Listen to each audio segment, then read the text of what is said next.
Pues es un proceso, o sea que realmente no es una cosa que te surge así, porque de hecho este tema de la cultura científica, de la divulgación, por supuesto ha existido siempre, pero no es una cosa que sea fácil, digamos, ni que te lo encuentres así, es un proceso. Entonces sí que es cierto que yo pues decidí estudiar biología, de hecho tengo un perfil investigador hasta cierto punto porque estuve trabajando en la universidad como investigadora, pero esa pasión que uno tiene precisamente por la ciencia en este caso es lo que poco a poco te va llevando a querer hacer las cosas de otra manera, a contar pues eso que a ti te apasiona y te das cuenta que la gente le gusta, quiere escucharte, entiende lo que dices. También es cierto que, por ejemplo, en mi caso, la maternidad, porque yo tengo 2 hijos, pues un hijo y una hija, pues también te lleva a eso, a querer contarles a ellos por qué te gustan las cosas y con un lenguaje que ellos puedan entender. O sea que todo ese proceso, digamos, vital, lo llevas paralelamente a tus ilusiones, a tus pasiones. Y el tema de la ciencia en concreto, pues lo que dices tienes razón, o sea, hay muchísima gente, todo el mundo yo creo que tenemos esa visión de Einstein, ¿vale? De una persona, pues eso, un poco fuera de la realidad porque está ensimismada en su laboratorio y demás. Pero eso está lejísimos de la realidad porque, bueno, pues un científico es tu vecino, una científica es la señora que te encuentras en el ascensor, o sea que somos personas normales, pero aparte la ciencia es pasión y eso es algo que no todo el mundo ve, seguramente porque los científicos no son capaces de transmitirlo, ¿vale? Entonces ahí tenemos un poco también todo ese proceso. Pero es imposible hacer ciencia, igual que cualquier otra cosa en esta vida, sin tener pasión. Esa persona que a lo mejor se aleja de la realidad y está dentro del laboratorio está apasionado con eso, ¿no? Y entonces eso es lo que nosotros también queremos contar al mundo, ¿no? Que esa pasión a veces vemos que es como un poco hacia adentro, pero nosotros queremos sacarla hacia afuera. Y hay algunos y algunas divulgadores pues que estamos un poco en esa línea de contar, oye, no, que la ciencia es otra cosa, que necesitas también esa chispa para crear. O sea, que la chispa que nosotros entendemos perfectamente en los creadores artísticos también la tiene el científico que avanza en la ciencia, que dice, uy, voy a hacer este experimento de esta manera, voy a tal. Todo eso es lo que queremos que vea la gente. Hola a todos, os saludo desde esta simulación del acuario de la Universidad de Murcia porque los protagonistas de mi charla de hoy son unos peces que tengo aquí detrás. Seguro que os suenan, aparecen siempre en todas las imágenes de arrecifes de coral. Concretamente os hablo de Pseudanthias squammipinis, conocido comúnmente como Anthias coleelira por la forma de su aleta caudal. Hasta donde sabemos no cantan. Igual me da a mí, yo siempre busco imágenes para simbolizar, a mí me da esa sensación como que justamente el científico como tal se transforma en divulgador porque le carcome de alguna manera esa sensación, ¿no? Me da, ¿no? De algo que necesita transmitir, necesita decir, necesita comunicar. ¿Es tu caso? Sí, bueno, pero totalmente. O sea, a mí siempre me ha gustado hablar, me ha gustado contar cosas, pero claro, cuando cuentas algo que conoces y que aparte te emociona muchísimo, pues eso, no sé, ahora por ejemplo, todos después de estos 2 años de pandemia y demás, pues lo que te comentaba antes, es el momento de la ciencia, ya la gente la rechaza un poco menos, pero aún así hay que saber cómo contarla. Entonces eso, tú tienes algo por dentro y dices, no, yo quiero que ellos entiendan por qué esto es tan importante, o quiero que ellos entiendan cómo es, cómo funciona, que no lo rechacen, y es verdad que no todo el mundo tiene, digamos, esa necesidad, pero sí, los y las divulgadores pues estamos un poco en eso, de decir, no, quiero que lo entiendan, quiero que sepan esto cómo es y esa forma de expresarte, pues sí que te hace un poco acercarte, pensamos nosotros, al público. Este es el centro del Mediterráneo, una masa de agua de más de 2,5 millones de kilómetros cuadrados que baña 23 países, el mar de mares, un mar entre 3 continentes. con muchos nombres: el Gran Verde, el Mar Blanco, el Mare Nostrum. Cuna de las grandes civilizaciones egipcia, fenicia, cartaginesa, romana, griega, el Mediterráneo es vida, salud, biodiversidad, clima, historia, patrimonio, geología, contaminación. De todo esto nos van a hablar científicos y científicas en diferentes puertos. Nuestra travesía a bordo del velero Midnight es un viaje a través del conocimiento de la cuenca del Mediterráneo, de su pasado, de su presente y de su futuro. Desde Denia a Palma de Mallorca y de allí a las dos islas más grandes del Mediterráneo, Sicilia y Cerdeña, atracando en Cagliari, Palermo, Messina y Catania. ¿Nos acompañan?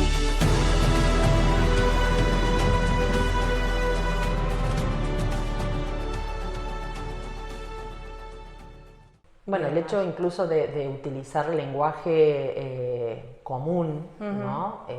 Que es la primera, entiendo, barrera, porque bueno, evidentemente hay un lenguaje técnico que es propio de la disciplina, pero bueno, justamente el divulgador es ese encargado de utilizar. Es un traductor, efectivamente, claro. Es un traductor, y eso también es muy importante, porque esa distancia que hay entre, digamos, la ciencia, los científicos y la sociedad está precisamente en el lenguaje, a veces también en la actitud, ¿verdad? O en ese estereotipo que tenemos, pero el lenguaje es fundamental, la comunicación.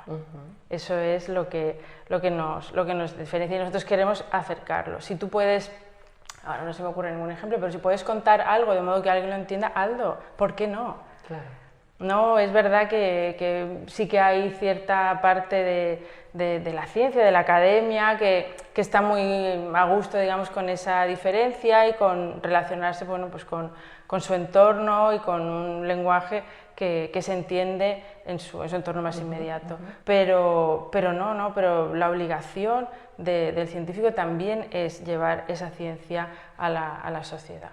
Entre otras cosas, porque el dinero con el que se paga esa ciencia en muchísimos casos es dinero público, y la gente tiene también el derecho a saber en qué se está gastando su dinero y a entenderlo, a entender en qué se está gastando. O sea, ahora, por ejemplo, el tema de las vacunas, pues a todos nos ha sorprendido la velocidad con que se han conseguido esas vacunas, pero lo que no ha terminado de entender todo el mundo es que eso no ha sido un milagro, o sea, que eso llevaba ya un montón de años de experimentación, claro. Pues porque, vale, este virus en concreto nos ha impactado mucho, pero hay más virus de este tipo, ya se estaba investigando en este tipo de virus, con lo cual se conocía un montón, se conocían un montón de cosas que han permitido que ahora sí que es cierto que ha habido una inversión espectacular, ha habido una unión de un montón de grupos de investigación, de laboratorios y demás que han hecho ese esfuerzo, que ha sido maravilloso, pero sí que incluso a veces los medios de comunicación también nos han confundido un poco con el tema de decir, bueno, esto es muy rápido, ¿cómo puede ser? Bueno, pues nuestra obligación es contar por qué eso ha sido así, que nadie se sienta intimidado pues por lo que te abruma la ciencia y por lo que te abruma lo que se ha conseguido, ¿no? Eso es muy, muy importante.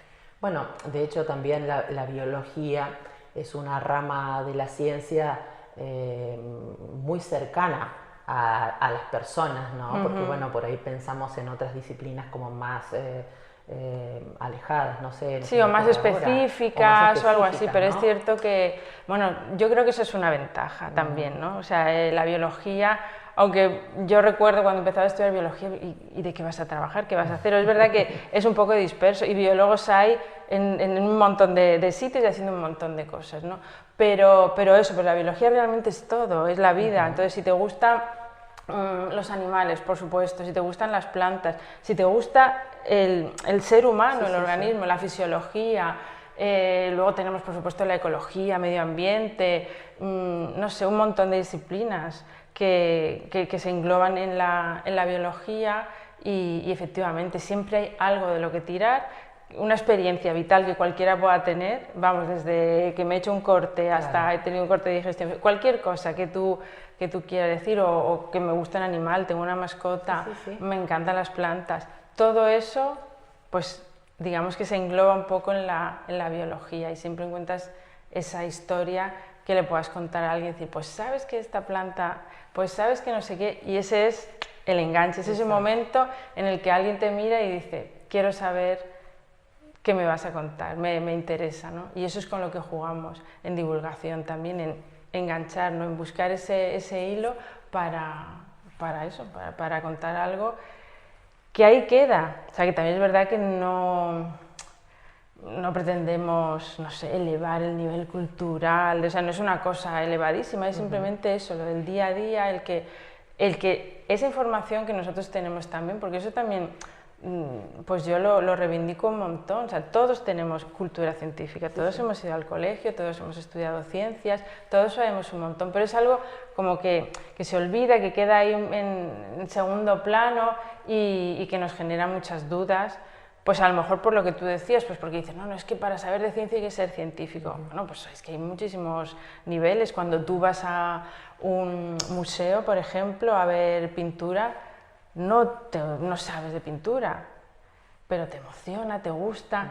Y la ciencia tiene que conseguir eso también. O sea, tenemos que conseguir que no sea una cosa tan lejana y que alguien diga, no estoy hablando de una reacción química, pero estoy hablando de cosas más cercanas, o sea, pues yo qué sé, el agua, una botella de agua, si tú te pones a mirarla, oye, pues mira, pues este agua es transparente o no tiene sabor o porque han usado estos colores. Hay un montón de cosas que puedes explicar con la ciencia, que de hecho sería imposible que estuvieran en nuestra mesa si no fuera por la ciencia. Sin ninguna duda, pero ahí justamente pensaba, ¿no? Incluso la gente que está viendo en este momento este capítulo, este episodio, ¿no? De encuentros, que así se llama, y se va a preguntar, pero una bióloga, divulgadora, en un perfil cultural, ¿dónde está la conexión? A ver, ¿hay alguna forma de vincular?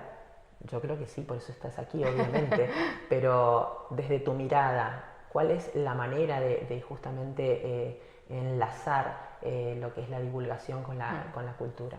Bueno, por un lado es la comunicación y comunicar una emoción, que yo creo que eso es algo que nos trae la cultura, ¿verdad? El arte nos emociona muchísimo y a veces no lo entendemos, pero nos provoca una reacción. Y para mí, esa, por ejemplo, sería la primera conexión, la de ser capaz de emocionarte con una cosa que yo te estoy contando. Y por otro lado está lo que es, digamos, el arte en sí y toda la ciencia que tiene detrás. Yo, por ejemplo, pues eso, en el programa de televisión Laboratorium que hicimos en las 7 durante el año pasado, pues tenía una sección que era ciencia y arte. Y a mí lo que me interesaba mucho era precisamente eso, decir, bueno, yo estoy viendo un cuadro y yo soy bióloga o tengo un perfil científico, ¿y qué es lo que veo yo? Pues yo lo que veo, lo que pienso, me pregunto, ¿de qué está hecha esa pintura? ¿Por qué está ese color ahí? ¿Por qué ese color es más intenso o menos intenso? ¿Qué diferencia hay entre una pintura al óleo y una pintura al temple? Y todo eso es ciencia y eso es lo que yo veo. De hecho, por ejemplo, concretamente para el capítulo que hicimos en el Museo de Bellas Artes sobre pintura, yo previamente había ido con una amiga que es historiadora del arte. Y cuando entramos, ella me dice, yo no veo mucha ciencia aquí. Y yo le dije, yo lo veo todo, ciencia, todo, pero porque es esa mirada. Sí, sí. Estoy viendo un marco y ¿de qué madera será? Estoy viendo, por ejemplo, esa pintura y pienso eso, ¿qué componentes lleva, qué lleva dentro? Lo de los colores igual, cualquier cosa, había también una pianola, había un instrumento antiguo y claro, la música son matemáticas. ¿Por qué suena de esa manera? O sea, esa es la perspectiva, digamos, que tiene un científico, en este caso, por ejemplo, el arte. Bueno, si nos vamos a cualquier disciplina, la danza, o sea, la danza es biomecánica pura, cómo consigue moverse de esa forma, las bailarinas, cómo tienen que modificar absolutamente la anatomía de su cuerpo para poderse poner en puntas. Pues todo eso a mí me emociona muchísimo, porque me emociona ver, pues, por ejemplo, en el caso de la danza, que un ser humano sea capaz de hacer esas maravillas, pero como teniendo esa visión científica, quiero saber cuál es la física que hay ahí, quiero saber por qué eso puede pasar, cuáles son los límites. Y entonces contar todo eso desde nuestra visión, desde nuestra pasión, pues yo creo que es tan emocionante, para mí es tan emocionante como estar escuchando un soneto de cualquiera de nuestros autores. Es esa pasión, el conseguir contar eso. Como ven, hoy estamos en el espectacular Teatro Romano de Cartagena para conocer uno de sus secretos. ¿Sabían ustedes que los teatros romanos son famosos por su maravillosa acústica? Inspirados en los griegos, los romanos consiguieron mejorar sus cualidades gracias a la ciencia. Por un lado, el desarrollo de la tecnología. El llamado hormigón romano, una mezcla de mortero y piedras muy consistente, permitió dar al graderío la pendiente suficiente para favorecer el teatro y que no fuera tan dependiente de los desniveles del terreno, que era lo que hasta entonces primaba. Este tipo de construcción favorece el efecto envolvente, el que refuerza el sonido directo mediante el sonido reflejado, ese que tenemos que controlar. Bueno, yo te puedo asegurar que el que no se quedó escuchando en este instante todo lo que acabas de decir es porque es raro, porque realmente vos lo transmitís. Vos transmitís ese apasionamiento, esas ganas, ¿no?, de comunicar, y a mí me parece realmente fantástico, porque no a todos y a todas se les da esto de la comunicación. De hecho, mucha gente, bueno, fuera de cámara me contabas, ¿no?, que tampoco tenés una larga trayectoria en los medios, pero de repente aquí te tenemos con cámaras, y de hecho ya has tenido tu experiencia y lo has hecho. Yo te he sentido como pez en el agua, sinceramente. Reconozco que me gusta. O sea, que sí que es cierto que la primera experiencia así más completa fue la del programa de televisión, y hasta yo me sorprendí un poco, porque la experiencia que yo tenía en cámara pues era de dar charlas. Yo doy algunas charlas de divulgación, y durante todo el confinamiento lo hemos tenido que hacer todo online, y yo creo que eso sí me ha dado cierta experiencia. Pero bueno, también son momentos en el que dices, bueno, es que estoy contando algo que me gusta tanto, que ¿qué más me da? Que sea una cámara o que sea una persona que me esté mirando, o un auditorio, ¿no? Entonces, pues bueno, siempre he sido así, esa es la pura verdad, que yo siempre he sido apasionada a la hora de defender las cosas que me gustan y de contarlas, ¿no? Siempre con el respeto de la persona que tienes enfrente, porque no es intentar convencer, pero yo creo que un poquito, ¿verdad? Si le pones así esa emoción, pues sí que terminas convenciendo, por lo menos dejando esa duda de decir, oye, esto me parece interesante. Y sí, ya te digo, esa fue mi primera experiencia y me ha gustado mucho. De hecho, me gustaría repetir, y bueno, y espero que haya una segunda temporada del programa, pero en general, pues bueno, es esa vertiente que resulta muy interesante también. También es verdad que mi trayectoria ha sido un poco extraña, por decir así, porque yo, bueno, como te he dicho antes, pues me licencié en biología. Cuando terminé estuve trabajando en el departamento de ecología e hidrología de la universidad. Yo trabajaba en ecología marina, estuve trabajando un tiempo también en el Mar Menor, y bueno, con un montón de cosas, pero es cierto que bueno, pues la cosa se dilató mucho y mis circunstancias personales pues no me permitieron continuar, y me fui a casa. Y empecé un proyecto que no tenía mucho que ver. Bueno, digamos que ahí es como empecé yo un poco con el tema de la divulgación, pero por la educación. Yo tengo también un proyecto que se llama Science English, porque bueno, pues el tema del inglés también me interesaba mucho, y en ese momento decidí enfocarme a eso. También empecé con mis niños, pues lo típico, ¿no?, que yo creo que a todos nos pasa, que cuando tienes hijos te cambia un poco la perspectiva. Entonces, pues con esa ilusión de contarles a ellos cosas, pues empecé por lo típico, que ayudas en el cole, charlas y demás. Y ese proyecto, pues la verdad es que ha durado un montón de tiempo, ha sido un proyecto personal que me ha gustado un montón y que me ha llevado a la divulgación, primero con niños, pues a ir a coles, a contar cosas, luego también pues en el Museo de la Ciencia alguna cosilla. Empecé a vincularme también al acuario de la universidad, que es un sitio muy chulo y que muy poca gente conoce. Y a través del acuario ya retomé un poco la biología, digamos, más estricta, por decirlo así, pero sí me permitió esa flexibilidad de contarles cosas a los niños de otra manera, demás. Y todo eso se ha ido prolongando casi hasta hace un año, pero junto a eso pues yo empecé ya a dar también algunas charlas para adultos. La propia universidad pues me pidió colaboración, pues el servicio de idiomas, por ejemplo, haciendo talleres para chicos y chicas de la ESO, y la unidad de cultura científica también empecé a colaborar con ellos a través del acuario, haciendo visitas para alumnos de algunos cursos que ellos tenían y demás. Pero en medio de todo eso, que es un poco lo más curioso, comencé a trabajar en una productora teatral. Fue una cosa pues circunstancial, pero estuve allí casi 2 años trabajando, porque ellos tienen un proyecto de teatro en inglés, y con el tema del inglés pues enlazamos, ¿no? Yo tenía tiempo y empecé a trabajar con ellos, pero ahí entré en contacto ya con el mundo más directo del teatro, de los actores, de la producción, y es verdad que me gustó mucho y aprendí un montón. Y yo creo que eso también me ha servido ahora pues para poder hacer cosas, ¿no? De hecho, les pregunto muchísimo, o sea que es verdad que es un mundo que me parece apasionante, el mundo del teatro, durísimo también, pero con los actores y las actrices que conocí en ese momento, pues he aprendido mucho también, y sí que me sirve.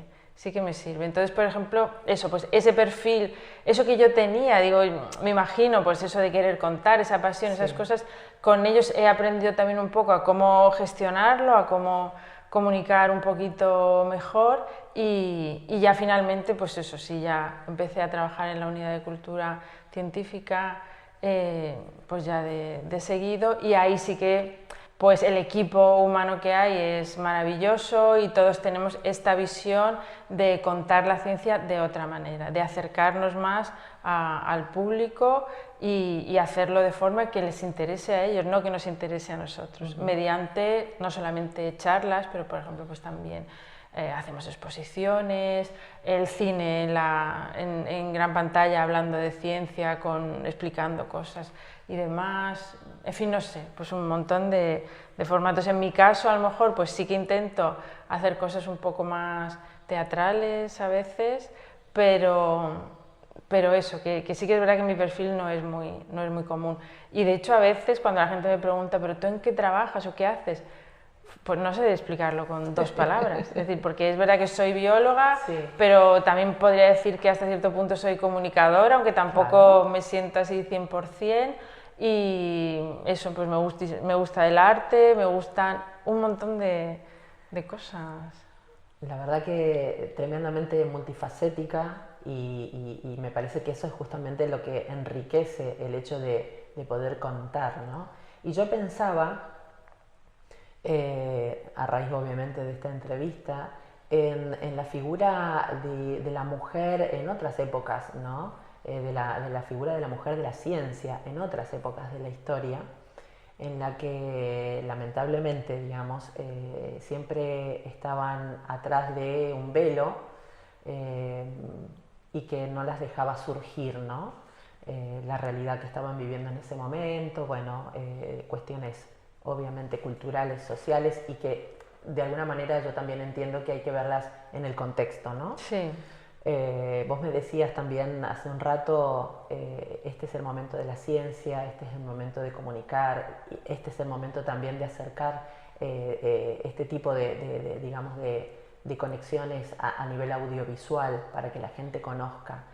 Desde tu mirada también me gustaría saber, digamos, cómo ha ido de alguna manera progresando esa posibilidad de poner a la mujer en un lugar, o en el lugar que le corresponde como comunicadora, divulgadora, científica, con respecto, bueno, a la cuestión de igualdad de género. Sí, bueno, sí que es cierto que ahí todavía hay que trabajar un poco, porque la ciencia, pues la academia, ya por ponerlo así en ese contexto, todavía pues tiene que trabajar mucho en eso. Ahora mismo la realidad es que en cualquier ámbito de la vida las mujeres estamos presentes, y por supuesto en la universidad, pues en prácticamente todas las carreras casi hay más mujeres estudiando que hombres, pero conforme nos vamos acercando a posiciones un poco de más responsabilidad, de más poder y demás, la mujer va desapareciendo. En el mundo de la divulgación pues no es exactamente igual, pero más o menos, porque sí que es cierto que la divulgación es un reflejo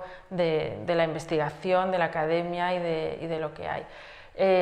Podemos distinguir a lo mejor entre lo que es la comunicación científica, el mundo del periodismo y demás, y por otro lado lo que es la divulgación de la ciencia por parte de científicos y científicas, pero en cualquier caso es un reflejo de la sociedad, ¿vale? Y eso mismo que sucede en ciencia, que cada vez es menos, pero sigue sucediendo, o sea, la mujer todavía no ha alcanzado esos puestos de responsabilidad que tiene que tener, que como reflejo de la sociedad, pues en divulgación, pues digamos que también está más o menos así, o sea que no hay muchísima diferencia entre una cosa y otra. ¿Y qué debiera de suceder para que eso cambie?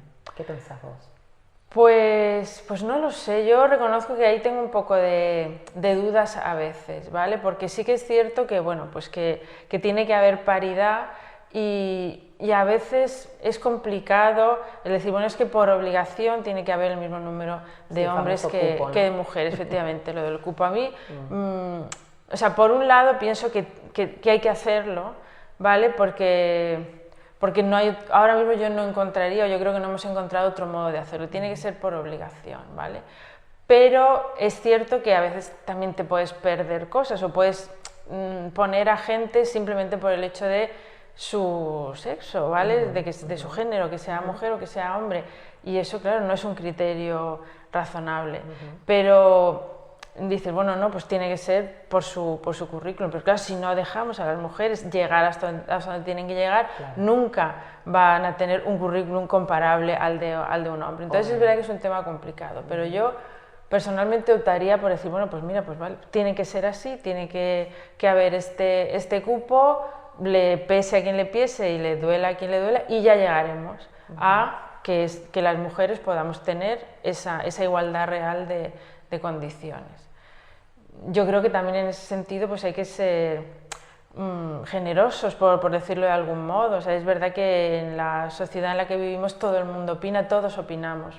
Justamente hablando de la gente, justamente hablando de la comunidad, a mí me gustaría conocer tu opinión concreta sobre la sociedad de Murcia. Si la tenés.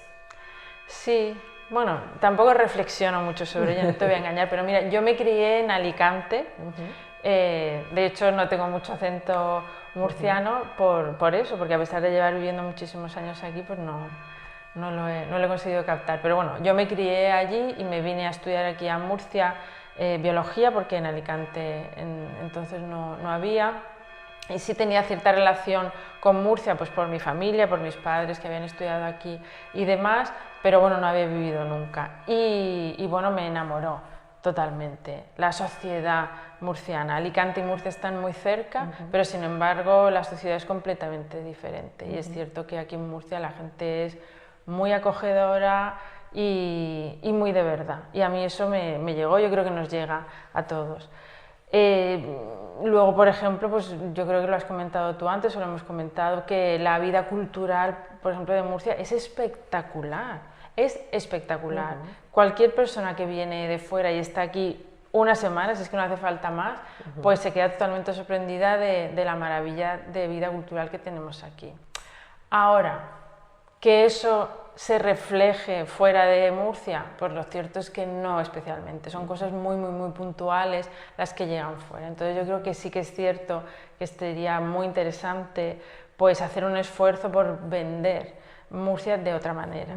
Murcia tiene pues bueno, unos recursos, por ejemplo, ambientales espectaculares, desde luego lo de la vida cultural, pues lo mismo, pues eso, la calidez de la gente, por supuesto la gastronomía, todo eso es genial, pero hay que proyectarlo de otra manera, no se está proyectando como realmente es. Es cierto que bueno, yo no sabría, ¿vale? Desde nuestro punto de vista, por ejemplo, mira, el tema de la gastronomía, que también lo habíamos incluido en el programa de televisión, pues el contar la ciencia que hay detrás de la gastronomía y demás, para nosotros y para la gente de turismo, pues fue una forma también interesante de dar a conocer la gastronomía afuera y a lo mejor pues de darle otro otro toque. Pero ya te digo, así tampoco es que reflexione yo mucho en torno a eso, pero sí que creo que Murcia tiene mucho que ofrecer y que tiene que proyectarlo de un modo diferente. Para ir terminando y redondeando, a mí me gustaría un mensaje específicamente digamos a las mujeres que se acercan a la ciencia y específicamente a la divulgación, la mirada de Ana Martínez Fernández. Pues yo desde luego lo que sí les diría es que no duden en ningún momento que pueden hacer una carrera científica. Da igual que sea técnica, da igual que sea más experimental, pero yo creo que eso sí que lo estamos superando de algún modo, ¿no? O sea, que las niñas sí que se empiezan a ver reflejadas. Los referentes son muy importantes y en eso estamos también intentando dar referentes en este caso desde la Universidad Pública de Murcia.